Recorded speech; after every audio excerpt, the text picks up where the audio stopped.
নমস্কাৰ প্ৰাগ নিউজৰ নতুন অনুষ্ঠান গ্ৰাউণ্ড জিৰ'লৈ আপোনালোক সকলোকে স্বাগতম জনাইছোঁ। গ্ৰাউণ্ড জিৰ' আমাৰ এই নতুন অনুষ্ঠান। এই অনুষ্ঠানটোৰ যোগেদি আমি আপোনালোকক দেখুৱাবলৈ চেষ্টা কৰিম আপোনাৰ মোৰ দৈনন্দিন জীৱনৰ সৈতে জড়িত থকা কিছু গুৰুত্বপূৰ্ণ বিষয়। আমি দেখুৱাবলৈ চেষ্টা কৰিম অসমৰ আৰ্থসামাজিক জীৱনৰ সৈতে জড়িত থকা ৰাজ্যখনৰ পৰম্পৰা ঐতিহ্যৰ সৈতে জড়িত থকা কিছু বিষয়, যিসমূহ বিষয় বাদ দি অসমীয়া জাতিৰ বৃহত্তৰ অসমীয়া জাতিৰ গঠন প্ৰক্ৰিয়া কেতিয়াও সম্পূৰ্ণ নহয়। যিবোৰ বিষয় বাদ দি আপোনাৰ অতীত, বৰ্তমান আৰু ভৱিষ্যত কেতিয়াও সম্পূৰ্ণ নহয়। তেনে কিছুমান বিষয়ক সামৰি আমাৰ এই নতুন প্ৰয়াস গ্ৰাউণ্ড জিৰ'। আমাৰ এই অনুষ্ঠান হ'ব ক্ষেত্ৰভিত্তিক। আমি যাম সেই বিভিন্ন স্থানলৈ যাম, সেইসমূহ বিষয়ৰ বিষয়বস্তু ক'ত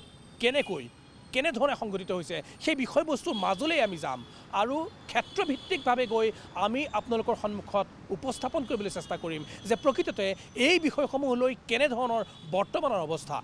এই বিষয়সমূহ যিসমূহ বিষয় অসমৰ পৰম্পৰা, ঐতিহ্য, সামাজিক ক্ষেত্ৰ, অৰ্থনৈতিক ক্ষেত্ৰৰ সৈতে জড়িত আছে, যিবোৰ বিষয় আপোনাৰ মোৰ দৈনন্দিন জীৱনৰ সৈতে জড়িত আছে, সেই বিষয়বোৰৰ অন্তৰালত প্ৰকৃততে কিহে ক্ৰিয়া কৰি আছে, এই বিষয়সমূহে কেনেধৰণে প্ৰভাৱান্বিত কৰি আছে আমাৰ অতীত, বৰ্তমান আৰু ভৱিষ্যত। গতিকে আহক আমাৰ এই প্ৰয়াসৰ সৈতে আপুনি থাকক আৰু আমি দেখুৱাম আপোনালোকক আমাৰ এই গ্ৰাউণ্ড জিৰ' নতুন অনুষ্ঠানৰ মাজেৰে কিছু বিষয়, যিসমূহ বিষয় আজিৰ প্ৰেক্ষাপটত সদায় চৰ্চিত, আজিৰ প্ৰেক্ষাপটত সদায় আলোচিত। গ্ৰাউণ্ড জিৰ' আমাৰ এই নতুন অনুষ্ঠানৰ আজিৰ বিষয়বস্তু হৈছে গুৱাহাটী মহানগৰী। গুৱাহাটী মহানগৰীৰ কেইটামান বিশেষ স্থানক কেন্দ্ৰ কৰি প্ৰস্তুত কৰা গৈছে আজিৰ আমাৰ এই গ্ৰাউণ্ড জিৰ'। গুৱাহাটী মহানগৰী প্ৰায় 217 বৰ্গ কিলোমিটাৰৰ এই মহানগৰীখনক লৈ কাহিনীৰ অন্ত নাই, এই মহানগৰীখনক লৈ ঘটনা, পৰিঘটনা, বিতৰ্ক, চৰ্চাৰ অন্ত নাই। তাৰ মাজতেই আজি আমি আপোনালোকক দেখুৱাম গুৱাহাটী মহানগৰীৰ কেইটামান গুৰুত্বপূৰ্ণ আৰু বিশেষ স্থান, ঐতিহাসিক স্থান, প্ৰসিদ্ধ স্থান, যিসমূহ স্থান আজিৰ এই যি আমাৰ ধামখুমীয়া যান্ত্ৰিকতাৰ যি যুগ, এই যুগৰ ধামখুমীয়াত দৈনন্দিন ব্যস্ততাৰ মাজত এই ঐতিহাসিক স্থানসমূহৰ যেন ক'ৰবাত নহয় ক'ৰবাত গুৰুত্ব কমি গৈছে। এই ঠাইসমূহলৈ আজিৰ তাৰিখত লোক নোযোৱা হৈছে। এই ঠাইসমূহ ক'ৰবাত নহয় ক'ৰবাত যেন এলাগী হৈ পৰি আছে আৰু এই ঠাইসমূহক লৈ আমাৰ এই বিশেষ গ্ৰাউণ্ড জিৰ' অনুষ্ঠান। এইসমূহ ঠাই এটা সময়ত নদন বদন আছিলে, এটা সময়ত লোকে লোকাৰণ্য হৈ আছিলে আৰু এটা সময়ত এই ঠাইসমূহলৈ ৰাইজ গৈছিল, লোক গৈছিল। আপুনি যদি চাই নবীন চন্দ্ৰ বৰদলৈ পুথিভঁৰাল, আপুনি যদি চাই গেটৱে অফ গুৱাহাটী, আপুনি যদি চাই অসম বিশ্ববিদ্যালয়ৰ তথ্যকোষ বুলি এটা ইয়াতে ইনফৰ্মেশ্যন চেণ্টাৰ আছে, আপুনি যদি চাই কামৰূপ ইনফৰ্মেশ্যন চেণ্টাৰ বুলি, কামৰূপৰ ক'ত ক'ত যাব তেনেকুৱা এটা কেন্দ্ৰ আছে। এই কেন্দ্ৰসমূহ স্থাপন কৰা গৈছিলে নাগৰিকৰ সুবিধাৰ কাৰণে, বাহিৰৰ পৰা অহা নাগৰিক বা ৰাষ্ট্ৰৰ ভিতৰৰ, ৰাজ্যৰ ভিতৰৰ নাগৰিকৰ কাৰণে এইসমূহ কেন্দ্ৰ বা ব্যৱস্থা ইয়াত গ্ৰহণ কৰা গৈছিলে। কিন্তু আজিৰ তাৰিখত কেনে অৱস্থাত আছে এই কেন্দ্ৰসমূহ?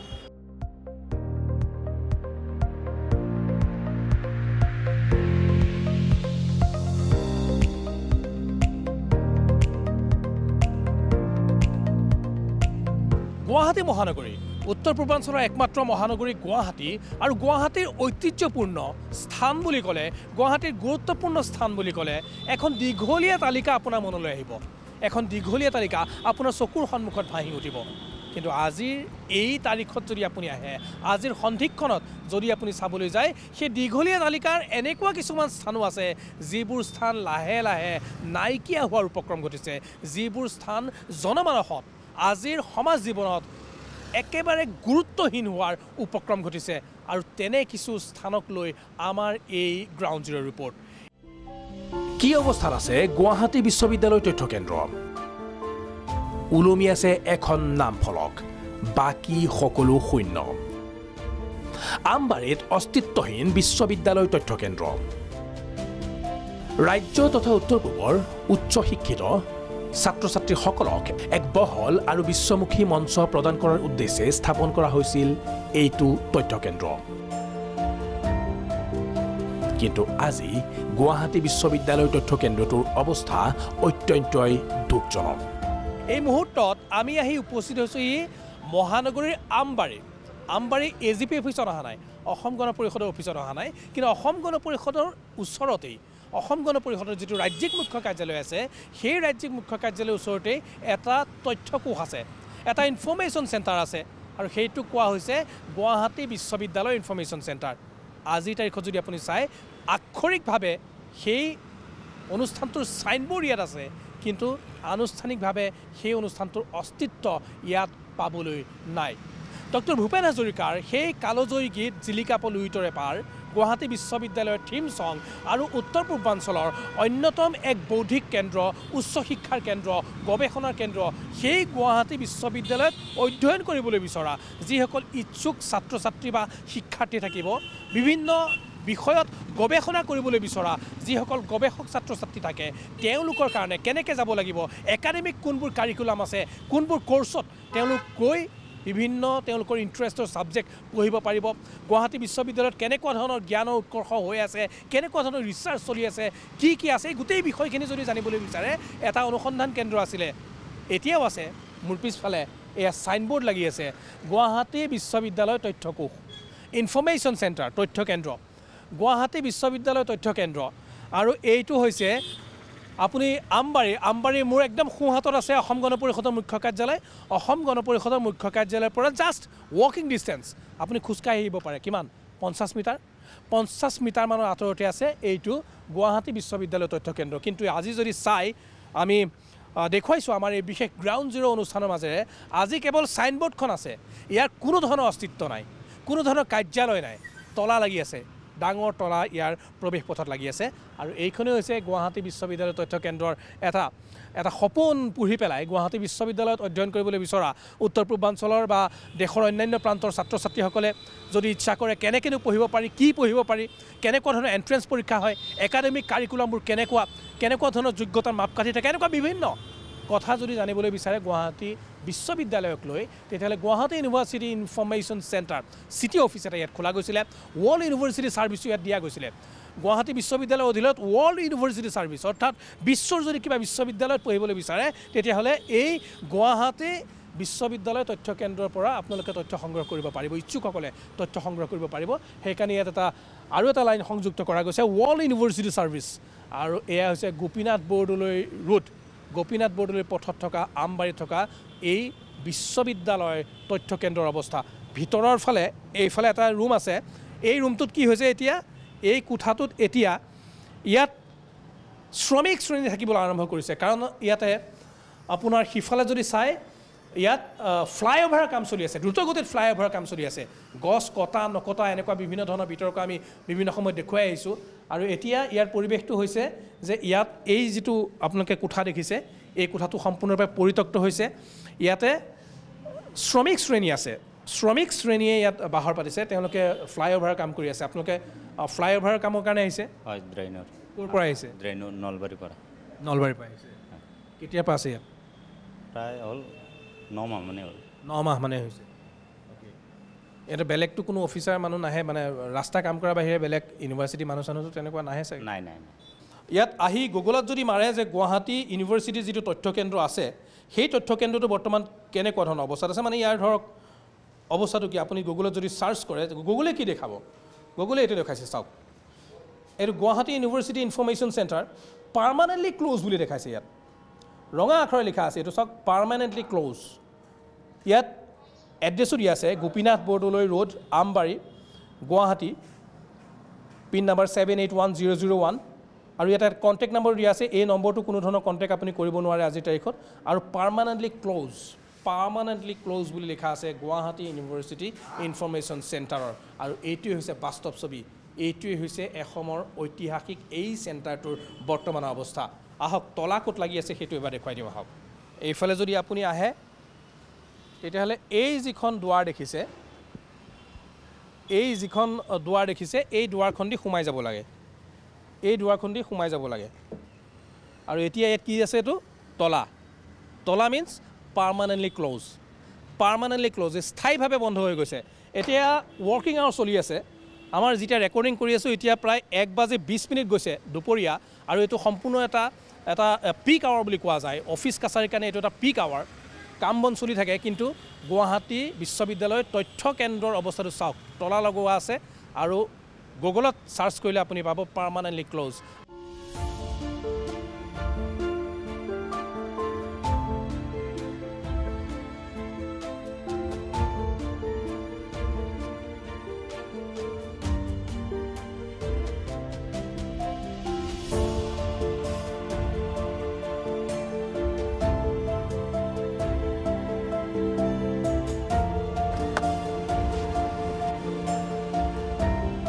সুধাকণ্ঠ ডক্টৰ ভূপেন হাজৰিকাৰ সমাধি ক্ষেত্ৰ আমি পালোহি জালুকবাৰীৰ আছে এই সমাধি ক্ষেত্ৰ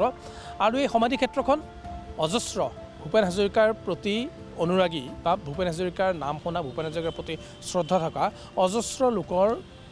ইয়াত কেন্দ্ৰবিন্দু এই সমাধি ক্ষেত্ৰ আৰু এয়াই হৈছে ডক্টৰ ভূপেন হাজৰিকাৰ সমাধি ক্ষেত্ৰ আহক আজিৰ তাৰিখত আমি চাওঁ যে কেনেকুৱা ধৰণৰ এতিয়া বৰ্তমান ইয়াত পৰিৱেশ হৈ আছে কাৰণ মই কৈছোঁই অলপ আগতে যে যিকোনো বন্ধৰ দিনত বা যেতিয়া গৰম বন্ধ পৰে বিদ্যালয়সমূহত এতিয়া অসমৰ বিভিন্ন প্ৰান্তৰ বিদ্যালয় মহাবিদ্যালয় ছাত্ৰ ছাত্ৰীসকল ইয়ালৈ আহে কিন্তু অন্যান্য লোক কিমান আহে আৰু ইয়াত কেনেকুৱা ধৰণৰ সমলবোৰ আছে সেই সমলবোৰ যিসমূহ ইয়াত গৱেষণাৰ কাৰণেই হওক বা ভূপেন হাজৰিকাৰ আদৰ্শক অধিক বিশ্বমুখী কৰাৰ কাৰণেই হওক ইয়াতে যিসমূহ সমল আছিলে সেই সমলসমূহ কিমান এতিয়া ব্যৱহাৰযোগ্য হৈ আছে কোনে কেনেকৈ ইয়াক ব্যৱহাৰ কৰিছে আৰু সৰ্বমুঠ ক'বলৈ গ'লে ভূপেন হাজৰিকা সমাধি ক্ষেত্ৰৰ বৰ্তমানৰ অৱস্থা কিমান এটা টছবুজীয়া হৈ আছে বৰ্তমানৰ অৱস্থা কিমান প্ৰাসংগিক হৈ আছে বা বৰ্তমানৰ অৱস্থা কেনেকুৱা হৈ আছে তাৰ ওপৰত আহক আমি অকণমান ভিতৰলৈ যাওঁ অলপ কথাও পাতিম ইয়াৰ কৰ্মকৰ্তাৰ সৈতে আৰু কিছু কথা আমি জানিবলৈ চেষ্টা কৰিম আমাৰ ছবিয়ে দেখুৱাব কেনেকুৱা ধৰণৰ কি দৃশ্য সেয়া আমি আপোনালোকক দেখুৱাই যাম 2011 চনৰ 5 নৱেম্বৰত ভূপেন দাৰ দেহাৱসান ঘটিছিল সুধাকণ্ঠৰ স্মৃতিত জালুকবাৰীত নিৰ্মাণ কৰা হয় সমাধি ক্ষেত্ৰ নিৰ্মাণৰ 10 বছৰৰ পিছত কিমান সজীৱ সমাধি ক্ষেত্ৰ 2011 চনত গুৱাহাটীৰ এই ঠাইডোখৰ লোকাৰণ্য হৈ পৰিছিল কিংবদন্তি সংগীতজ্ঞ ডক্টৰ ভূপেন হাজৰিকাৰ বিয়োগৰ পিছত গুৱাহাটী বিশ্ববিদ্যালয়ৰ গাতে লাগি থকা এই স্থানত তেওঁৰ শেষকৃত্য সম্পন্ন কৰা হয় ভূপেন দাৰ স্মৃতি কৰ্মৰাজি তথা জনজীৱনলৈ থকা তেওঁৰ অৱদানসমূহ সংৰক্ষণ কৰাৰ উদ্দেশ্যে 2015 চনত ৰাইজৰ বাবে মুকলি কৰি দিয়া হৈছিল ভূপেন হাজৰিকাৰ সমাধি ক্ষেত্ৰ সমাধি ক্ষেত্ৰ সোমাই দিয়াৰ লগে লগে এক বুজাব নোৱাৰা আধ্যাত্মিক পৰিৱেশৰ মাজত আমি সোমাই পৰোঁ আৰু সমাধি ক্ষেত্ৰ দৰ্শন কৰিবলৈ অহা প্ৰতিগৰাকীয়ে সেই যি অনুভৱ আধ্যাত্মিকতাৰ যি অনুভৱ ডক্টৰ ভূপেন হাজৰিকাৰ যেন সান্নিধ্য আমি পাইছোঁ তেওঁৰ সৃষ্টিৰাজি যেন বহু ওচৰৰ পৰা আমি পাইছোঁ তেনেকুৱা এটা অনুভৱ ইয়াতে উপলব্ধ হয় আৰু ডক্টৰ ভূপেন হাজৰিকা সুধাকণ্ঠ ভাৰতৰত্ন তেওঁ অসমীয়া সংস্কৃতিৰ প্ৰতি অসমীয়া জনজীৱনৰ প্ৰতি অসমীয়া সমাজৰ প্ৰতি কি অৱদান সেয়া আৰু নতুনকৈ কোৱাৰ কোনো প্ৰয়োজন নাই আৰু এয়াই হৈছে জালুকবাৰীত থকা সমাধি ক্ষেত্ৰৰ অৱস্থা লাহে লাহে আমি ভিতৰলৈ যাম দেখুৱাম কিন্তু ভাল লগা এটা অৱস্থা অৱশ্যে মই কৈছোঁৱে প্ৰথমতেই যে অকণমান দৰ্শনাৰ্থীৰ সংখ্যা কমিছে আগতকৈ অকণমান কমিবলৈ আৰম্ভ কৰিছে কাৰণ এতিয়া ব্যস্ততাপূৰ্ণ জীৱন দুগৰাকীমান আছে ক'ৰ পৰা আহিছে বাইদেউ আগতে চাইছে নেকি চাইছোঁ বহুত ভাল লাগে কেনেকুৱা লাগে ইয়াত আহিলে ভাল লাগিছে ল'ৰা ছোৱালীৰ গৰমৰ বন্ধ অলপ ফুৰাই লৈ যাব আহিছোঁ মঙলদৈ পাই মঙলদৈ আছে কেনেকুৱা লাগে বহুত ভাল লাগে ভূপেন দাৰ বহুত হয় গান চানবিলাকো বহুত ভাল লাগে বহুতে ভাল লাগে আৰু ভূপেন দাৰ কাৰণে বহুত ভাল লাগছে আমাৰ এইখনত আজিকালি অলপ মানুহ কমিছে নেকি ইয়াত মানুহ অকণমান দুই এজন কাৰণে এতিয়া হ'ব ঠাণ্ডা দিনত ৰাতি বেছি হয় কিজানি অলপ আজি আমি সন্ধিয়া সময়ত বেছি হয় লাইটিঙৰ ৰেট ভাল লাগিলে বহুত ভাল লাগিছে ভাল লাগে আৰু ইয়ালৈ সোমাই আহিলে আপোনাৰ কাণত সুধাকণ্ঠগৰাকীৰ সংগীতৰ সুৰ আপোনাৰ বাজি থাকিব সেই গীতসমূহ সেই চিৰসেউজ গীতসমূহ ইয়াত বাজি থাকিব এনেকুৱা ধৰণৰ এটা সুন্দৰ পৰিৱেশ এতিয়া এই পৰিৱেশটোৰ কথা সমান্তৰালভাৱে পতাৰ লগতে ইয়াত দুই এজন কৰ্মকৰ্তাও আছে তেওঁলোকৰ সৈতে কথা পাতিম কাৰণ বৰ্তমান সাংস্কৃতিক সঞ্চালকালয়ৰ অধীনত আছে অসম চৰকাৰৰ সাংস্কৃতিক সঞ্চালকালয়ৰ অধীনত আছে ভূপেন হাজৰিকা সমাধি ক্ষেত্ৰ আৰু 2015 চনত তদানীন্তন কংগ্ৰেছী চৰকাৰখনৰ দিনত 2015 চনত এই সমাধি ক্ষেত্ৰৰ ইয়াতে শুভাৰম্ভ কৰা গৈছিলে মানে ইনগ্ৰেট কৰা গৈছিলে ৰাইজৰ কাৰণে মুকলি কৰি দিয়া গৈছিলে আৰু 2011 চনৰ নৱেম্বৰত 5 নৱেম্বৰত সুধাকণ্ঠৰ তেওঁ জীৱন ত্যাগ কৰিছিলে সুধাকণ্ঠৰ মৃত্যু হৈছিল তাৰপিছত 2015 চনৰ 5 নৱেম্বৰত এইটো ৰাইজৰ কাৰণে মুকলি কৰি দিয়া হয় এই সমাধিক্ষেত্ৰখন এতিয়া মই যেটো কৈছিলোঁ যে গৱেষণাৰ কাৰণে কিবা কৰিছে নে নাই এই সমাধিক্ষেত্ৰত গৱেষণাৰ কিছু সমল ইয়াতে উপলব্ধ হোৱাৰ কথা আছিলে কিন্তু আজি বহু বছৰ পাৰ হৈ গ'ল এতিয়ালৈকে কিন্তু গৱেষণাৰ কাৰণে কোনো ধৰণৰ ইয়াত বিশেষ এক পদক্ষেপ লোৱা দেখা পোৱা নাযায় মোৰ ঠিক বাওঁহাতে আছে গুৱাহাটী বিশ্ববিদ্যালয় আৰু গুৱাহাটী বিশ্ববিদ্যালয়ৰ সমাধিক্ষেত্ৰৰ মাজৰ যিখন দেৱাল এই দেৱালখনৰ পাৰতেই এটা গুৰুত্বপূৰ্ণ এটা সমল থকা মানে গৱেষণাৰ কাৰণে সমল থকা এটা ইয়াতে কেন্দ্ৰ স্থাপন কৰাৰ কথা আছিলে কিন্তু আজিলৈকে সেই কেন্দ্ৰটো স্থাপন হোৱা নাই আহক ভিতৰলৈ যাওঁ সুন্দৰভাৱে ইয়াতে বনাই থোৱা আছে সৌধিয়াত বনাই থোৱা আছে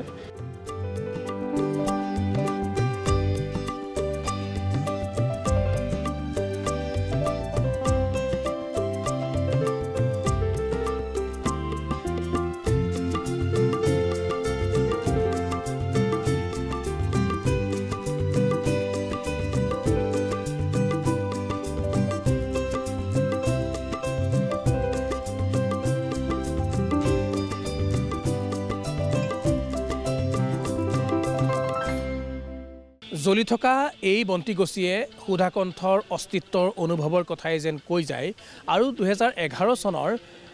5 নৱেম্বৰৰ পিছৰ পৰা এই বন্তিগছি ইয়াত জ্বলি আছে অৰ্থাৎ সুদীৰ্ঘ 14টা বছৰ এই বন্তিগছি ইয়াত নিৰৱচ্ছিন্নভাৱে জ্বলি আছে আৰু এই বন্তিগছিক সদায় তেল দি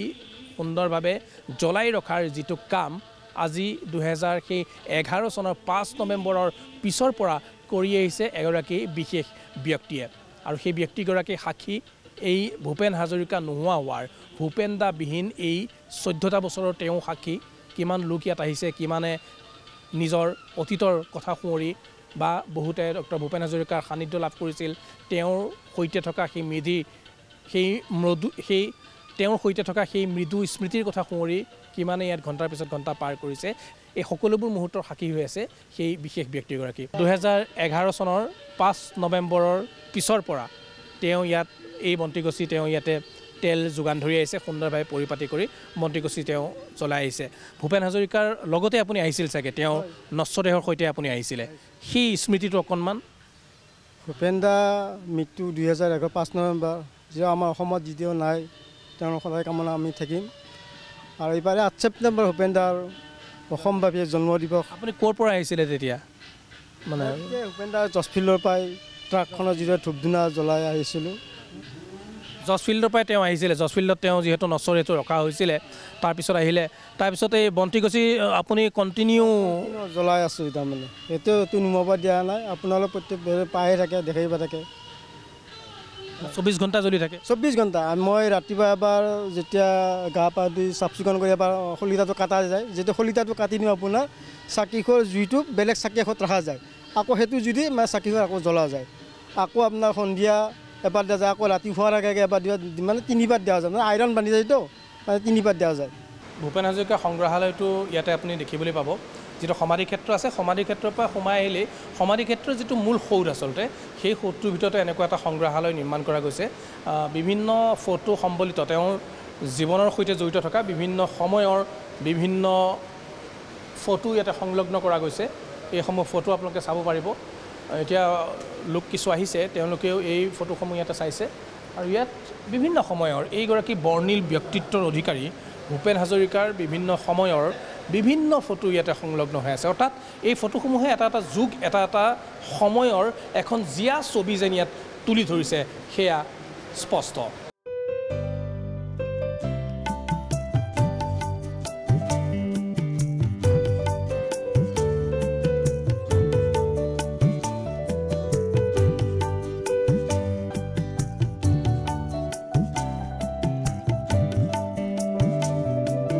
চিতাৰ মাটি দেখা গৈছে তাৰমানে আগতে বহুত মানুহে তাৰমানে অকণমান মাটি হ'লেও মানে বিচাৰিছিল যেতিয়া সমাধিখন কৰা গৈছিল তাৰপৰা অকণমান মাটি মানে 4টা গাঁতাৰ মাটিটো মানে ৰখা হৈছিল আৰু এইটো ক'লা আছিল আৰু ভূপেন দাক যেতিয়া মই জছবিলৰ পৰা আনিছিলোঁ এইটো ধূনাৰ সাজ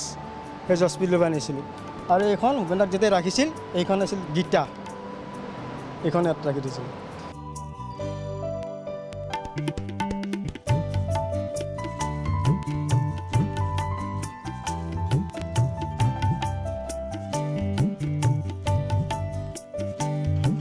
ভূপেন হাজৰিকাৰ এই সমাধি ক্ষেত্ৰৰ সৈতে দীৰ্ঘদিন ধৰি জড়িত থকা এজন কৰ্মচাৰীও আছে মই আগতেই কৈছোঁ যে বৰ্তমান অসম চৰকাৰৰ সঞ্চালকালয় সাংস্কৃতিক সঞ্চালকালয়ৰ অধীনত আছে ডক্টৰ ভূপেন হাজৰিকাৰ সমাধি ক্ষেত্ৰ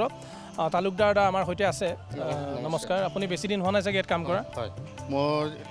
4 বছৰমান হ'ল 4 বছৰমান হয় হয় তো 4 বছৰ এটা কম সময় নহয় বা এটা দীঘলীয়া অভিজ্ঞতাই এতিয়া ধৰক এইটো কথা আহে যে আমি প্ৰথমতে কৈছিলোঁ যে এটা যেতিয়া এই সমাধি ক্ষেত্ৰ নিৰ্মাণ কৰা গৈছিলে ভূপেন হাজৰিকাৰ গৱেষণাগাৰ এটাও ইয়াত স্থাপন কৰাৰ কথা আছিলে কিন্তু আজিলৈকে এই 14 বছৰে হ'ব হ'ল প্ৰায় পাৰেই হৈছে গৱেষণাগাৰটো কেনেকুৱা পৰ্যায়ত আছে এতিয়ালৈকে কিন্তু স্থাপন হোৱা দেখা নাই আমি এইটো মই জনাত আপোনাৰ চৰকাৰে ইতিমধ্যে মাটি দিছে সেইফালে ৱাল দি থৈছে যে সেইফালে ৱালৰ সেইফালে মাটি আছে চৰকাৰে এই ইয়াতে গৱেষণা কেন্দ্ৰ স্থাপন কৰিব বুলি ময়ো শুনিছোঁ এতিয়া সবিশেষ অসম চৰকাৰে জানিব এইটো আৰু কেতিয়া আৰম্ভ কৰে কি কৰে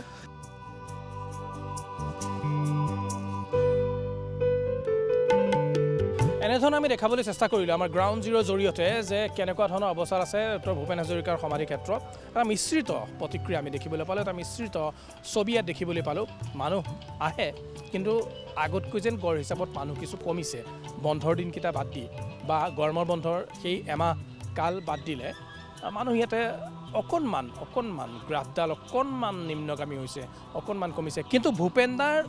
অস্তিত্বৰ যি এক গুণগুণ অনুভৱ সেই অনুভৱ কিন্তু ইয়াত অনবৰতে অনুৰণিত হৈ আছে গ্ৰাউণ্ড জিৰ' আমাৰ এই নতুন অনুষ্ঠান আৰু এই নতুন অনুষ্ঠানত এটা বাণিজ্যিক বিৰতিৰ সময় হৈছে প্ৰথমটো বাণিজ্যিক বিৰতিৰ পিছত পুনৰ উভতি আহিম আপোনালোকে চাই আছে প্ৰাগ নিউজৰ নতুন অনুষ্ঠান গ্ৰাউণ্ড জিৰ' বিৰতিৰ পিছত আমি গুৱাহাটী মহানগৰীৰ কিছু আৰু স্থান দেখুৱাম যিবোৰৰ ঐতিহ্য একালত আছিল লাহে লাহে সেইবোৰ নিৰ্বাপিত হৈছে লাহে লাহে জনমানসৰ পৰা সেইবোৰ যেন বিচ্ছিন্ন হ'বলৈ ধৰিছে কোনবোৰ সেই স্থান এটা বিৰতিৰ পিছত পুনৰ উভতি আহিম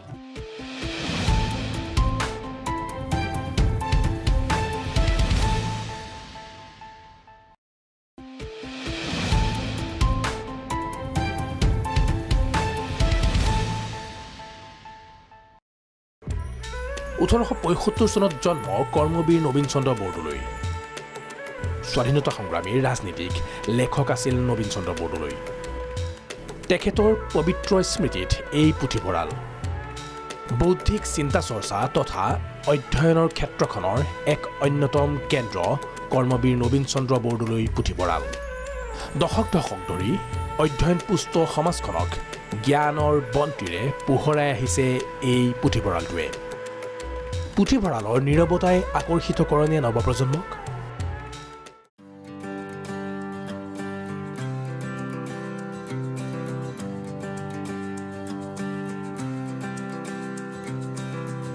মহানগৰীত অধ্যয়নৰ ক্ষেত্ৰখনৰ কথা যদি ক'ব যাওঁ বা অধ্যয়ন কেন্দ্ৰ কিছুমানৰ কথা যদি ক'ব যাওঁ তেতিয়াহ'লে মহানগৰীৰ মাজমজিয়া দীঘলী পুখুৰীৰ পাৰতে আছে কৰ্মবীৰ নবীন চন্দ্ৰ বৰদলৈ পুথিভঁৰাল আৰু এই পুথিভঁৰালটোত বিভিন্ন ক্ষেত্ৰৰ কিতাপ আছে অধ্যয়নৰ এক বিশাল ভাণ্ডাৰ সোমাই আছে এই পুথিভঁৰালটোত আৰু জন্মৰে পৰা এই পুথিভঁৰালটোত প্ৰজন্মৰ পিছত প্ৰজন্ম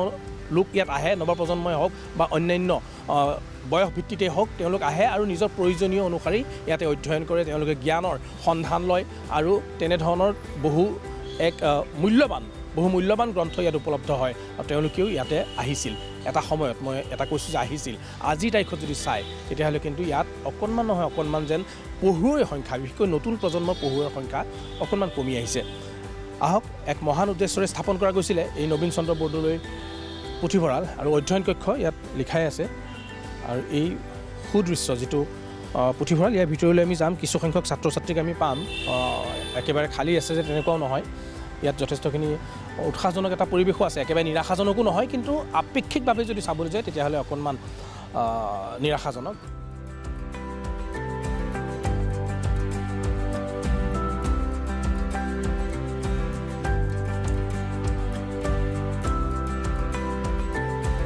এই পুথিভঁৰালটোলৈ সোমাই আহিলে আপোনালোকৰ কাৰণে এখন ৰেজিষ্টাৰ থাকে যিসকল ভিজিটৰ্ছ আহে তেওঁলোকৰ কাৰণে এখন ৰেজিষ্টাৰ বুক থাকে আৰু আজিৰ তাৰিখত আমি যদি চাওঁ তেতিয়াহ'লে 1 2 3 4 5 6 এনেকৈ কৰি আজি 19জন এতিয়ালৈকে 19জন ইয়াতে পঢ়ুৱৈ আহিছে তেওঁলোকে নিজৰ যি অধ্যয়নৰ যি গ্ৰন্থ সেই গ্ৰন্থ ইতিমধ্যে বিচাৰি পাইছে বহুতো ইয়াত আছে আৰু কেইজনমান এতিয়া ওলাই গৈছে কিন্তু এটা দিনত এতিয়া প্ৰায় 3 বাজিবলৈ হৈছে 3 বাজি পাৰ হওঁ হৈছে 3 বাজিবলৈ হৈছে আৰু এনেকুৱা এটা সময়ত আমি দেখিবলৈ পাইছোঁ যে ইয়াত এতিয়া 19জন পঢ়ুৱৈ আহিছে কিন্তু এটা সময় আছিলে যেতিয়া যথেষ্টখিনি পঢ়ুৱৈয়ে গীজ খাই আছিলে এই কৰ্মবীৰ নবীন চন্দ্ৰ বৰদলৈ যি পুথিভঁৰাল আৰু এতিয়া অকণমান আমি দৃশ্য ইয়াতে দেখুৱাম যদিও পুথিভঁৰালত বিশেষভাৱে কথা কোৱাত ডাঙৰকৈ কথা কোৱাত বা এনেধৰণৰ কথা বতৰা কৰাত অসুবিধা আছে সেইটো নিয়মৰ বাহিৰত সেইটো নিয়মত নপৰে পুথিভঁৰালত কথা কোৱাটো কিন্তু আমি অকণমান ইয়াৰ দৃশ্য এটা দেখুৱাইছোঁ এতিয়া বিভিন্ন শিক্ষানুষ্ঠানৰ কেৱল মহানগৰী বুলি নহয় আমি অৰুণাচল প্ৰদেশৰো ইয়াত শিক্ষাৰ্থী পাইছোঁ মেঘালয়ৰ আমি পাইছোঁ ইয়াতে পঢ়ুৱৈ আহিছে তেওঁলোকে ইয়াত শিক্ষা গ্ৰহণ কৰি আছে আৰু ইয়াত আহি তেওঁলোকে জ্ঞানৰ অন্বেষণ কৰিছে আৰু জ্ঞানৰ অন্বেষণত বিভিন্ন ডিপাৰ্টমেণ্টৰ বিজ্ঞান কলা বাণিজ্য এনেকুৱা ধৰণৰ বিভিন্ন গ্ৰন্থ সেয়া সাহিত্যৰ ক্ষেত্ৰতে হওক বা বিজ্ঞানৰ ক্ষেত্ৰতে হওক গৱেষণামূলক গ্ৰন্থই হওক সকলোখিনি তেওঁলোকে ইয়াত উপলব্ধ আৰু তেওঁলোকে বিচাৰি আহিছে প্ৰায় 16,000 আমি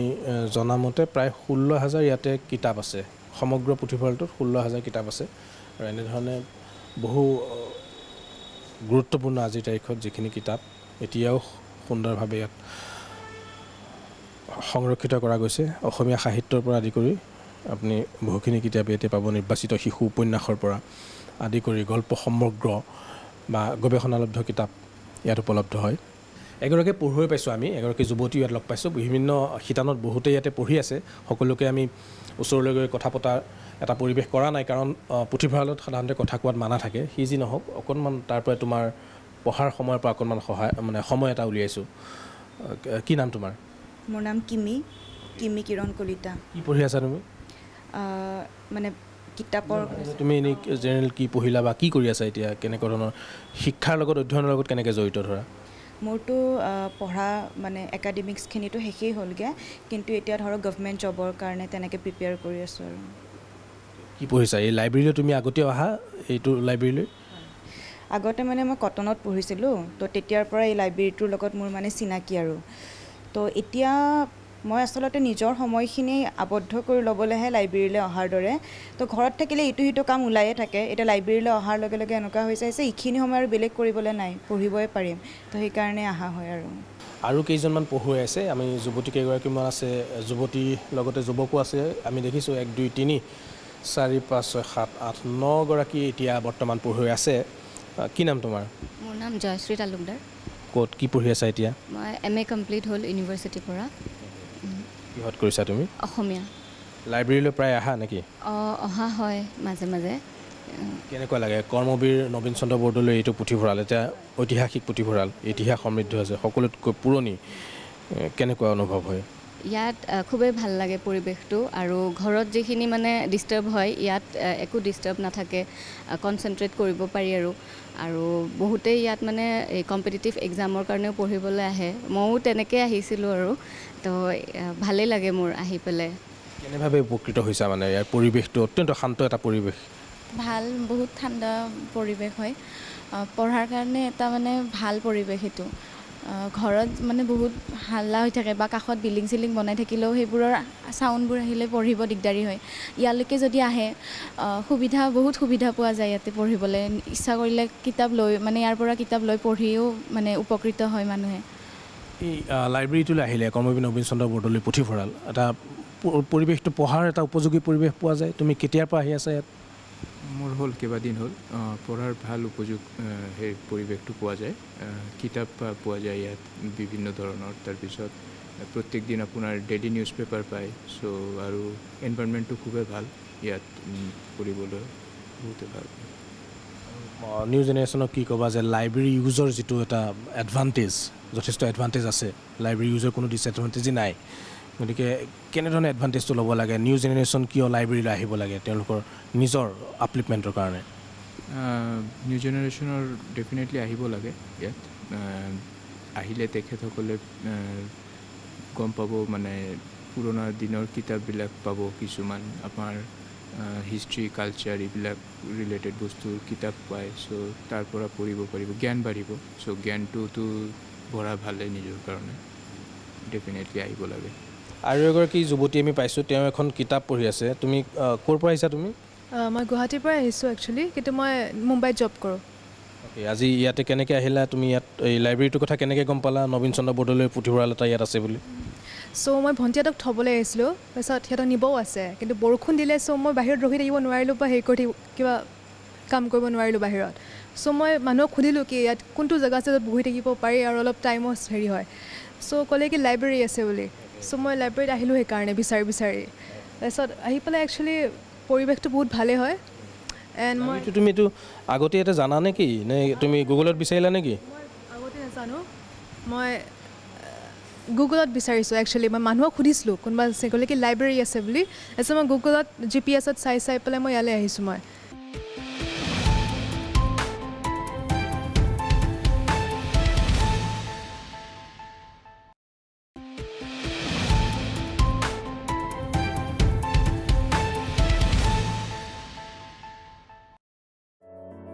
ৰাজ্যিক সংগ্ৰহালয়ৰ বৰ্তমানৰ অৱস্থা যাদুঘৰত কমিছে নেকি দৰ্শনাৰ্থী বুৰঞ্জীৰ শিপা বিচাৰি কোন আহে যাদুঘৰলৈ অসমৰ বুৰঞ্জীৰ শিপা বিচাৰি পোৱা যায় এই ৰাজ্যিক সংগ্ৰহালয়টোত পুৰণি যুগৰ বহু সমলৰ কেন্দ্ৰস্থল এইটো যাদুঘৰ অসম ৰাজ্যিক সংগ্ৰহালয় আৰু এই সংগ্ৰহালয়টো যথেষ্ট পৰিমাণে অধ্যয়নপুষ্ট বা যি বুৰঞ্জী জানিব বিচাৰে আমাৰ অতীত জানিব বিচাৰে তেনেকুৱা ধৰণৰ লোকৰ কাৰণে এটা আকৰ্ষণৰ কেন্দ্ৰবিন্দু কেৱল যে উত্তৰ পূৰ্বাঞ্চলৰ অসমৰ বিভিন্ন জিলাৰ লোক ইয়াত আহে তেনেকুৱা নহয় ভাৰতৰ বিভিন্ন প্ৰান্তৰ পৰা যিসকলে অসম ভ্ৰমণ কৰিবলৈ আহে বিভিন্ন কাৰণত তেওঁলোকে সময় মিলাই পেলাই যদি তেওঁলোকৰ সময় হয় তেতিয়াহ'লে অসম উত্তৰ পূৰ্বাঞ্চল ভাৰতৰ বুৰঞ্জী জানিবৰ কাৰণে ইয়াত যি ৰাজ্যিক সংগ্ৰহালয় আছে দীঘলী পুখুৰীৰ পাৰত যিটো অসম ৰাজ্যিক সংগ্ৰহালয় আছে ইয়াতো যথেষ্ট সংখ্যক লোকৰ সমাগম হৈছিলে আৰু ভিতৰত আমাৰ যোৱাৰ ক্ষেত্ৰত সংবাদ মাধ্যমক ইয়াত অকণমান মানা আছে আমি ভিতৰত দেখুৱাব নোৱাৰিম কিন্তু কিছু ফাইল ফুটেজ আমি এই মিউজিয়ামৰ ভিতৰৰ চোৱা দেখুৱাব পাৰিম আৰু 1940 চনতেই এই মিউজিয়ামটো ইয়াতে স্থাপিত হৈছিলে 1940 চনৰ পৰা বিভিন্ন বুৰঞ্জী ইতিহাসৰ সমৃদ্ধ কিছু সমল ধৰি ৰাখিছে এইটো যাদুঘৰে আৰু কিছু আমি ক'ব বিচাৰিছোঁ যে ইয়াতে পৰ্যটকৰ সংখ্যা বা আপুনি যদি কয় ফুটফলছ কিমান হৈছে তেতিয়াহ'লে কিন্তু যোৱা বছৰ 61,000 এইটো এটা উৎসাহজনকেই যিটো সময়ত ভবা গৈছিলে যাদুঘৰ ক'ৰবাত এলাগি হৈছে নেকি যাদুঘৰলৈ লোক নাযায় নেকি তেনেকুৱা এটা সময়টো উৎসাহজনক এটা কথা যে অসম ৰাজ্যিক যিটো সংগ্ৰহালয় আছে এই সংগ্ৰহালয়টোত ইয়াতে 61,000 যোৱা বছৰলৈকে আছিলে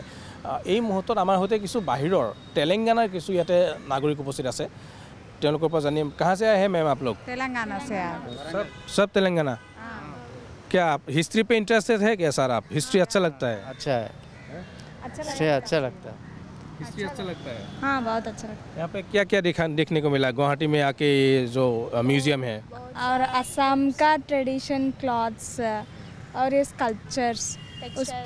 पुराने समय का टेक्सटाइल्स और ये शिल्प कॉइन्स है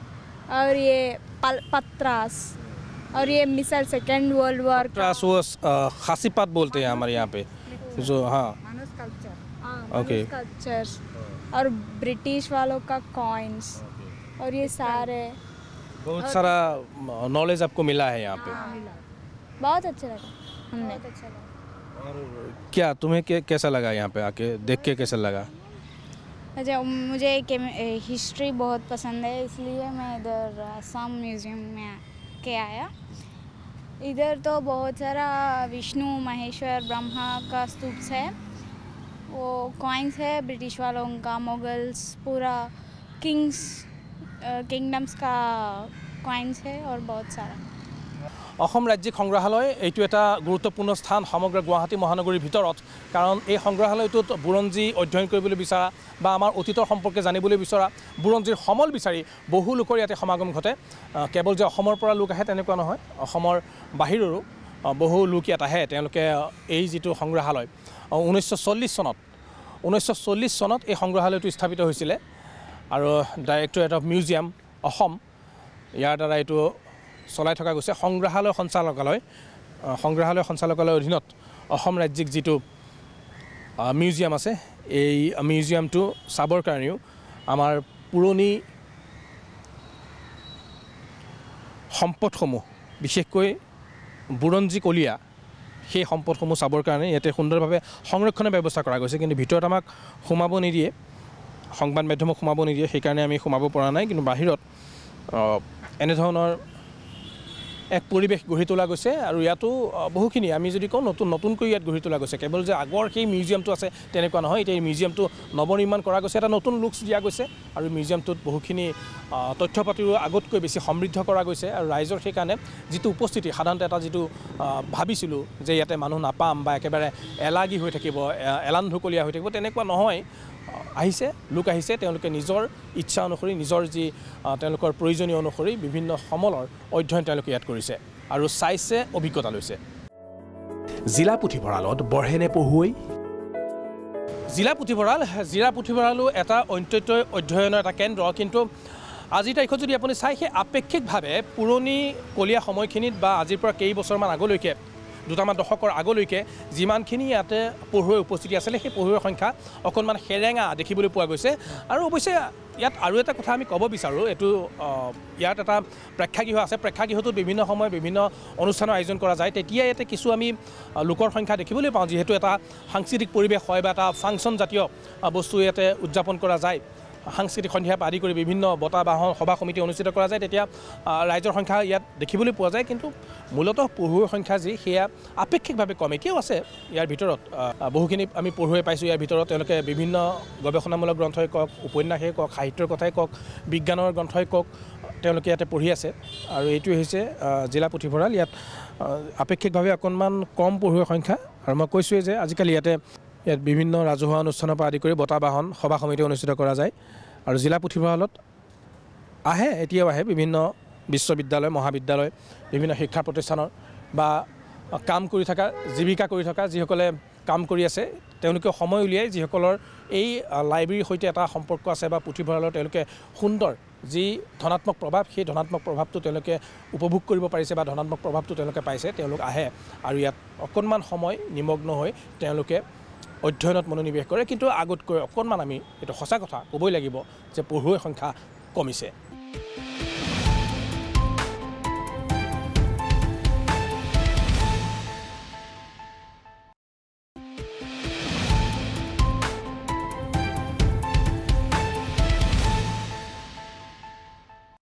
আপোনালোকে চাই আছে প্ৰাগ নিউজৰ নতুন অনুষ্ঠান গ্ৰাউণ্ড জিৰ' আৰু আমি গুৱাহাটীৰ কেইটামান গুৰুত্বপূৰ্ণ স্থানৰ ওপৰত আজিৰ আমাৰ এই বিশেষ অনুষ্ঠানটো আপোনালোকলৈ আগবঢ়াই দিছোঁ এই মুহূৰ্তত আমি আছোঁ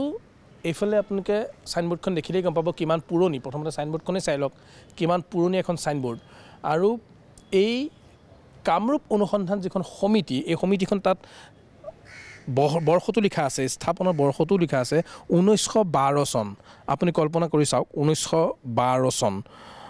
আৰু 1912 চনৰ পৰা এটা শতিকা ইতিমধ্যে পাৰ হৈ গৈছে তেতিয়াৰ কেইজনমান বিদগ্ধ পণ্ডিতে কিছু ৰিচাৰ্চৰ কাৰণে ইয়াত যদি গৱেষণালব্ধ যিখিনি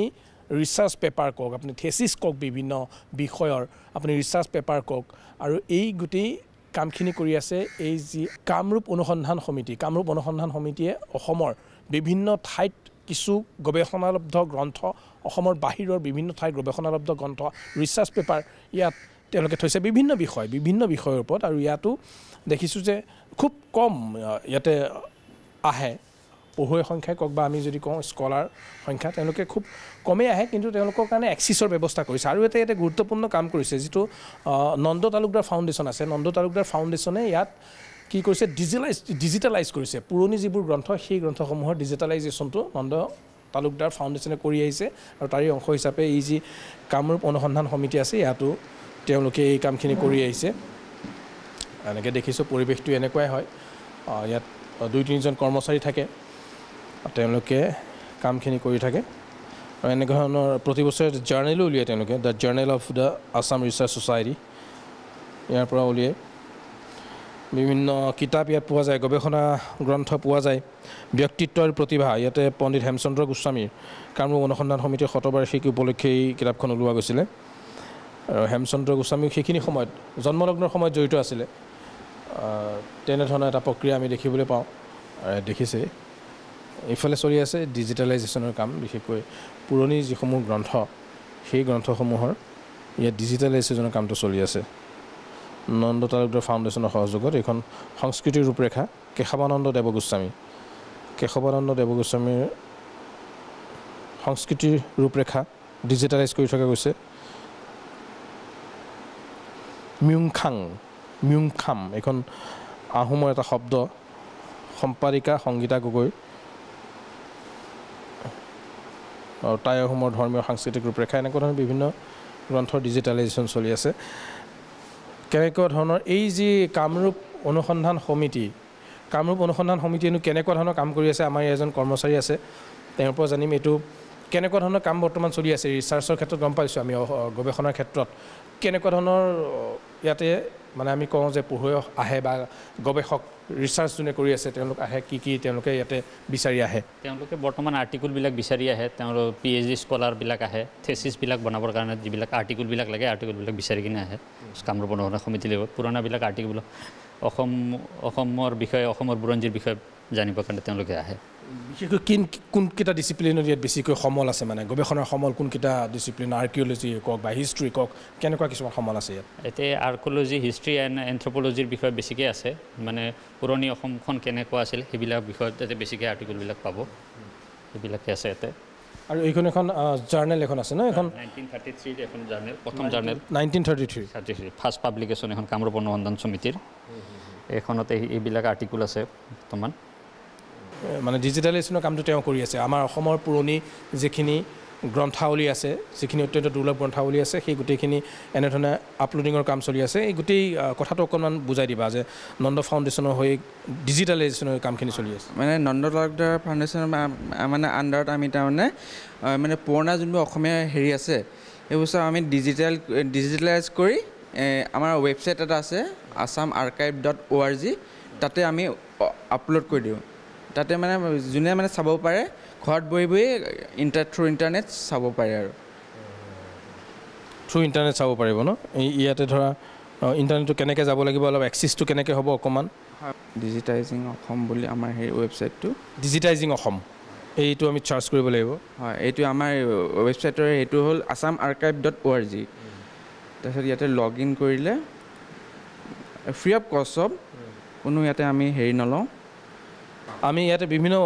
ডকুমেণ্টছ আপলোড দিব পাৰোঁ নে ডাউনলোডো কৰিব পাৰোঁ নে অকল পঢ়িব পাৰোঁ ৰিড অনলি ৰিড অনলি আমি ডাউনলোড কৰা এইটো দিয়া নাই চিষ্টেমটো কৰা নাই মানে যোনে পঢ়িব বিচাৰে চাব পাৰে আৰু আমাৰ ৱেবছাইটত আহি এতিয়া বুকছত চালে এনেকৈ বুকছত আহিব পাৰে নহ'লে পুৰণা যদি আমাৰ জাৰ্নেল ধৰক অৰুণোদয় ৰামধেনু এনেকুৱা এইবোৰ চাব বিচাৰিলে ধুনীয়াকৈ পাই যাব মানে অসমীয়া ৰমন্যাস যুগৰো যদি আমি কিছু সমল বিচাৰি পাবলৈ হয় চাৰ্চ যদি আমি কৰিব পাৰোঁ তেতিয়াহ'লে ইয়াত চাৰ্চত গৈ ডিজিটাইজিং অসমত গৈ পেলাই আমি চাৰ্চ কৰিলে আমি ইয়াতে সাঁচিপাতৰ হেৰি ডিজিটাইজেশ্যন কৰি আছোঁ আমি ইয়াতে সাঁচিপাতৰ কিছুমান হেৰি স্কেন কৰি আপলোড কৰি আছোঁ মানে বিভিন্নজনৰ পৰা কালেক্ট কৰি তাৰমানে শংকৰী যুগৰ পৰা বা প্ৰাক শংকৰী যুগৰো ইয়াত বহু সমল আমি পাব পাৰোঁ তাৰপিছত উত্তৰ আধুনিক যুগৰখিনি আছেই মানে বিভিন্ন সময়ৰ আমি যিখিনি পুৰণি ডকুমেণ্টছ বুলি কওঁ যিখিনি আমাৰ আধাৰ বুৰঞ্জীত আমি যিখিনি কিছুমান হয়তো বুৰঞ্জীও ঢুকি নোপোৱা বস্তু ইয়াত সমৃদ্ধ হৈ ৰাখিছে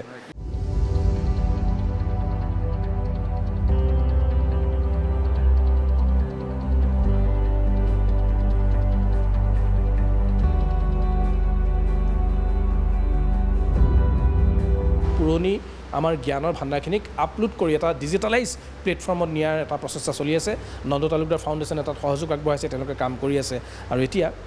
এওঁলোকে কৈছে যে যথেষ্টখিনি জাৰ্নেলত বা তেনেকুৱা ধৰণৰ গৱেষণামূলক যি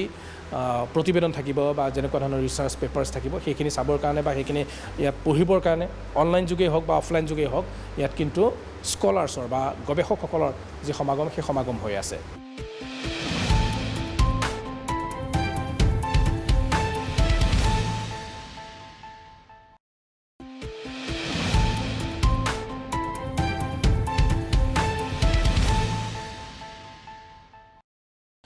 বিৰতিৰ পিছত স্বাগতম জনাইছোঁ আপোনালোকে চাই আছে আমাৰ এই বিশেষ অনুষ্ঠান গ্ৰাউণ্ড জিৰ' আমি দেখুৱাই আছোঁ যে কেনেকুৱা ধৰণৰ গুৱাহাটীৰ কিছু বিশেষ স্থান সেই স্থানসমূহ কেনেকুৱা ধৰণৰ পৰিৱেশত এতিয়া আছে আৰু গ্ৰাউণ্ড জিৰ' এই নতুন অনুষ্ঠানটোৰ জৰিয়তে আমি দেখুৱাবলৈ চেষ্টা কৰোঁ আপোনাৰ মোৰ দৈনন্দিন জীৱন যাত্ৰাৰ সৈতে জড়িত হৈ থকা অসমৰ সামাজিক আৰ্থসামাজিক সাংস্কৃতিক ঐতিহাসিক পৰম্পৰাগত এই গোটেই জগতখনৰ সৈতে জড়িত হৈ থকা কিছু বিষয় কিছু অত্যন্ত গুৰুত্বপূৰ্ণ বিষয় এই গ্ৰাউণ্ড জিৰ'ৰ জৰিয়তে আমি ক্ষেত্ৰভিত্তিক প্ৰতিবেদনৰ দ্বাৰা আপোনালোকক এই বিশেষ অনুষ্ঠানটোত দেখুৱাবলৈ চেষ্টা কৰোঁ আজি দেখুৱাই আছোঁ গুৱাহাটী এনে কিছু স্থান যিসমূহ স্থান ঐতিহ্যমণ্ডিত ঐতিহাসিক যিসমূহ স্থানৰ গুৰুত্ব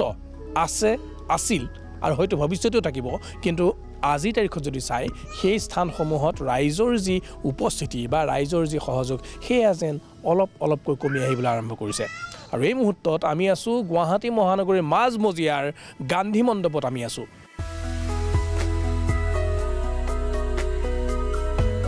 শৰণীয়া পাহাৰৰ উচ্চতাত এই সুউচ্চ পৰ্যটন কেন্দ্ৰ 1970 চনতেই প্ৰতিষ্ঠিত হৈছিল গান্ধীজীৰ প্ৰতিমূৰ্তি তদানীন্তন মুখ্যমন্ত্ৰী বিমলা প্ৰসাদ চলিহাই উন্মোচন কৰিছিল প্ৰতিমূৰ্তি গান্ধী মণ্ডপত কিমান জাগৃত গান্ধীজীৰ আদৰ্শ গান্ধী মণ্ডপৰ নৈসৰ্গিক পৰিৱেশ চাবলৈও ৰাজ্যৰ বিভিন্ন প্ৰান্তৰ পৰা ৰাইজ আহে অসম ভ্ৰমণলৈ অহা বহিৰাজ্যৰ বহু পৰ্যটকেও গান্ধী মণ্ডপ ভ্ৰমণ কৰে 1970 চনৰ 2 অক্টোবৰত তেতিয়াৰ মুখ্যমন্ত্ৰী বিষ্ণুৰাম মেধিয়ে ইয়াত মহামানৱ মহাত্মা গান্ধীৰ এটা আবক্ষয় মূৰ্তি ইয়াতে স্থাপন কৰিছিলে শুভ উন্মোচন কৰিছিলে কোনটো মূৰ্তি এই মূৰ্তিটো আমি দেখুৱাই লওঁ এই মূৰ্তিটোৰ 1970 চনৰ 2 অক্টোবৰত এই মূৰ্তিটো ইয়াত স্থাপন কৰা হৈছিলে শুভ উদ্বোধন কৰা গৈছিলে আৰু সেইটো কৰিছিলে তেতিয়াৰ মুখ্যমন্ত্ৰী বিষ্ণুৰাম মেধিয়ে আৰু বিষ্ণুৰাম মেধিয়ে 2 অক্টোবৰত এই যেটো প্ৰতিমূৰ্তি দেখিছে মহামানৱ মহাত্মা গান্ধীৰ এই প্ৰতিমূৰ্তিটো ইয়াতে শুভ উদ্বোধন কৰিছিলে তাৰ পিছত বহুকেইখন চৰকাৰ আহিল বহুকেইখন চৰকাৰ গ'ল এই গোটেই যি গান্ধী মণ্ডপ এই গান্ধী মণ্ডপটো সুন্দৰভাৱে ইয়াতে ৰিনোভেশ্যন কৰা গ'ল ইয়াক পুনৰ নিৰ্মাণ কৰা গ'ল আকৰ্ষণীয় কৰি বনোৱা গ'ল ৰাইজৰ আকৰ্ষণৰ কেন্দ্ৰবিন্দু হ'ব পৰাকৈ পৰ্যটকৰ আকৰ্ষণৰ কেন্দ্ৰবিন্দু হ'ব পৰাকৈ গোটেই গান্ধী মণ্ডপটো সুন্দৰভাৱে নিৰ্মাণ কৰা হ'ল ইয়াত পাৰ্কৰ ব্যৱস্থা কৰা গ'ল আৰু এইফালে আপুনি যদি চাই ইয়াতো এটা মিউজিয়াম আছে ইয়াত এটা সংগ্ৰহালয় আছে আৰু এই সংগ্ৰহালয়টোত মহামানৱ মহাত্মা গান্ধীৰ জীৱনৰ সৈতে জড়িত থকা তেওঁ অসম ভ্ৰমণৰ সময়ত কেনেকুৱা ধৰণৰ ইয়াতে স্মৃতি আছিলে সেই গোটেই স্মৃতিসমূহ জড়িত থকা কিছু সমল ইয়াতে আছে তেওঁ জীৱন প্ৰণালীৰ ওপৰত তেওঁৰ আদৰ্শৰ লগত সংগতি ৰখা আৰু লগতে অসম ভ্ৰমণৰ সময়ত কেনেকুৱা ধৰণৰ স্মৃতি তেওঁ সৈতে জড়িত হৈ আছিল সেই স্মৃতি সম্বলিত বহু বিষয়বস্তু এই মিউজিয়ামটোৰ ভিতৰত আছে আৰু এই সংগ্ৰহালয়টো চাবৰ কাৰণেও ইয়াত অজস্ৰ লোকৰ সমাগম ঘটে স্মাৰ্ট চিটিৰ যেটো প্ৰজেক্ট সেই প্ৰজেক্টৰ অধীনত এটা সুন্দৰ লেজাৰ শ্ব'ৰ ব্যৱস্থা কৰা হৈছে সন্ধিয়া 7 বজাৰ লগে লগে সেই শ্ব'টোৰ ব্যৱস্থা ইয়াত কৰা যায় কিন্তু মাজতে কেইদিনমান বন্ধ আছিলে এতিয়া আকৌ ইয়াতে চলা বুলি গম পাইছোঁ অৱশ্যে যেতিয়া বৰষুণ পৰিব যদি বতৰ বেয়া থাকে বৰষুণ যদি পৰে তেতিয়াহ'লে কিন্তু সেই লেজাৰ শ্ব'টো নহয় कहाँ से आए हैं आप हम लोग दिल्ली से तो गुवाहाटी घूमने के लिए आए हैं हाँ यहाँ पे कोई रिलेटिव है या ऐसे ही घूमने आए हैं कामाख्या टेम्पल के लिए तो यहाँ आके कैसा लगा गांधी मंडप आके कैसा लगा अच्छा है व्यू पॉइंट बहुत अच्छा है और काफ़ी क्लीन है अच्छा है फॉर टूरिस्ट कहाँ घुमा आपने Kamakhya temple Nanda temple Ananda temple sorry और इधर अपना ब्रह्मपुत्र फेरी और ब्रह्मपुत्र हेरिटेज पार्क और यहाँ पे আমাৰ সৈতে এজন কৰ্মকৰ্তা আছে কৰ্মকৰ্তাগৰাকীৰ পৰা আমি গম পাবলৈ চেষ্টা কৰিম যে প্ৰথমতে স্বাগতম জনাইছোঁ আমাৰ এই বিশেষ অনুষ্ঠানলৈ কেনেকুৱা দেখিছে এতিয়া যদি আমি প্ৰথমতে জানিবলৈ চাওঁ যে পৰ্যটকৰ সংখ্যা গান্ধী মণ্ডপত কমিছে নে বাঢ়িছে তো বাঢ়িছে কমা নাই তো দিনক দিন যিমান দিন গৈছে পৰ্যটক আহে সময় গতিকে ধুনীয়াকৈ পৰ্যটকবিলাক আহে আজি ধৰক আমি দেখিছোঁ এইখিনি সময়ত আমি আহিছোঁ বা কালি আহিলে নাই আমি গম নাপাওঁ আপুনি ইয়াতে সদায় থাকে কাইলৈ আহিবনে নাই সেইটো আমি গম নাপাওঁ সদায় অহাটো আমাৰ কাৰণে সম্ভৱ নহ'ব এতিয়া সন্ধিয়া হ'বলৈ আছে কিন্তু পৰ্যটকৰ সংখ্যা সেৰেঙা অকণমান দেখিছোঁ সেৰেঙা মানে মিনিমাম 10-15 জনটো থাকে আৰু ছিজন বাই বস্তুটো থাকে বৰ্তমানো 10-15 জন পৰ্যটক থাকে বাহিৰৰ পৰা অহা মানুহ থাকে তাৰমানে 20 জন কেতিয়াবা 25 জনো হয় আৰু চানডে বেছি হয় মানুহ ইয়াতে চানডে মানুহ বেছি হয় ইয়াতে ঠিক আছে ধন্যবাদ থাকিলে সেয়া তেওঁ জনাইছে যে তেওঁৰ মতে পৰ্যটকৰ সংখ্যা বাঢ়িছে ৰাইজৰ সংখ্যা বাঢ়িছে কিন্তু আমি অকণমান হেৰেঙা দেখিছোঁ উপস্থিতি সি যি নহওক এইটো এটা অত্যন্ত গুৰুত্বপূৰ্ণ এটা পৰ্যটন ক্ষেত্ৰ সমগ্ৰ অসমৰ ভিতৰতেই গান্ধী মণ্ডপৰ এই বিশেষ ঠাইডোখৰ চাবৰ কাৰণে বিভিন্ন ঠাইৰ পৰা মানুহ আহে কেৱল অসম বুলি নহয় ভাৰতৰ বিভিন্ন ৰাজ্যৰ পৰা মানুহ আহে অলপ আগতে আমি নতুন দিল্লীৰ পৰা অহা এগৰাকী ভদ্ৰ মহিলাৰ সৈতে কথা পাতিলোঁ তেনেধৰণে আশা কৰা গৈছে যে এই যেটো ঐতিহ্য ইয়াতে বহন কৰি থকা গৈছে এই ঐতিহ্য ক্ষেত্ৰখন গান্ধী মণ্ডপটো যাতে আৰু অধিক ৰাইজৰ মাজত আৰু অধিক প্ৰচাৰ লাভ কৰে আৰু অধিক ইয়াত যাতে পৰ্যটকৰ সমাগম হয় সেইটোৱে সকলোৱে আশা কৰিছে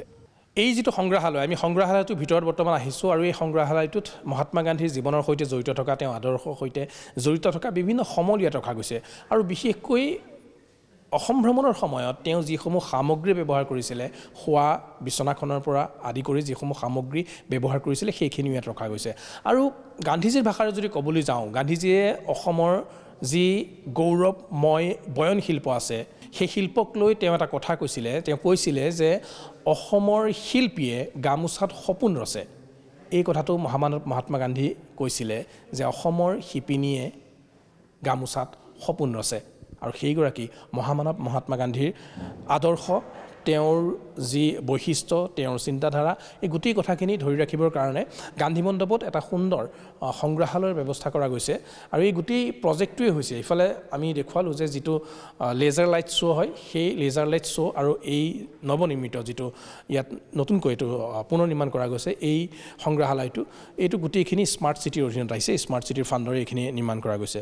আৰু এইখন বিচনা ইয়াতে ৰাখিছে আৰু যিখন বিচনা কোৱা গৈছে যে অসম ভ্ৰমণৰ সময়ত এই বিচনাখন গান্ধীজীয়ে ব্যৱহাৰ কৰা বুলি ক'ব গৈছিলে bed used by Gandhi during his visit to Assam Assam ভ্ৰমণৰ সময়ত তেওঁ এই বিচনাখন ব্যৱহাৰ কৰা বুলি ইয়াত সংৰক্ষণ কৰা গৈছে আৰু এনেধৰণৰ বহু পুথি পাজি গীতা গান্ধীজীয়ে গীতা পঢ়িছিলে তেওঁ গীতাৰ আদৰ্শ সদায় মানি চলিছিলে শ্ৰীমদ ভাগৱত গীতা থাপনাত ৰখা গৈছে তেওঁ ব্যৱহাৰ কৰা চশমা তেওঁ ব্যৱহাৰ কৰা ঘড়ী যঁতৰ তেওঁ ব্যৱহাৰ কৰা চেণ্ডেল এই গোটেইখিনি ইয়াতে ৰখা গৈছে আৰু লগতে গান্ধীৰ সাহিত্যৰ বহুখিনি কথা ইয়াত ৰখা গৈছে life and A thought of Mahatma Gandhi এনেধৰণৰ কিছু সাহিত্যৰ কিতাপো ইয়াত ৰখা গৈছে আৰু এনেধৰণে মহাত্মা গান্ধীৰ আদৰ্শ ধৰি ৰখাৰ চেষ্টা ইয়াত কৰা গৈছে সত্যাগ্ৰহী মহাত্মা গান্ধী সত্যাগ্ৰহৰ সমপৰীক্ষা ভাৰতীয় ৰাজনীতিত গান্ধী যুগৰ যি এটা প্ৰভাৱ সেই গোটেইখিনি বস্তু ইয়াতে দাঙি ধৰিবলৈ চেষ্টা কৰা গৈছে আৰু এনেধৰণে এই গান্ধী মণ্ডপতো আমি আশা কৰিছোঁ আজি যিমানখিনি পৰ্যটক পাইছোঁ তাতকৈ যাতে আৰু অধিক পৰ্যটক অনাগত দিনত আহক গান্ধীজীৰ আদৰ্শ গান্ধীজীৰ সৈতে থকা অসমৰ সম্পৰ্ক এই গোটেইখিনি কথা জানিবৰ কাৰণে এই বিশেষ ঠাইডোখৰ যাতে আৰু পৰ্যটকেৰে ভৰি পৰক সেয়াই সকলোৱে আশা কৰিছে আমিও আশা কৰিছোঁ আৰু গ্ৰাউণ্ড জিৰোৰ জৰিয়তে আমি ক্ষেত্ৰভিত্তিক এই গোটেই ঠাইসমূহত গৈ আমি স্থানসমূহত গৈ আপোনালোকক জনাবলৈ চেষ্টা কৰিছোঁ যে কেনেধৰণে এতিয়াও সেই পুৰণা ঐতিহ্য হৈ আছেনে সেই পুৰণা যি গাম্ভীৰ্য সেই গাম্ভীৰ্য কিমানখিনি এতিয়াও গাম্ভীৰ্যপূৰ্ণ হৈ আছে নে ক'ৰবাত সেই গাম্ভীৰ্যতা লাঘৱ হৈছে নেকি ক'ৰবাত সেই ঐতিহ্য কমি আহিছে নেকি তাকেই চাবলৈ আমি আহিছোঁ আমাৰ এই বিশেষ অনুষ্ঠান গ্ৰাউণ্ড জিৰোৰ জৰিয়তে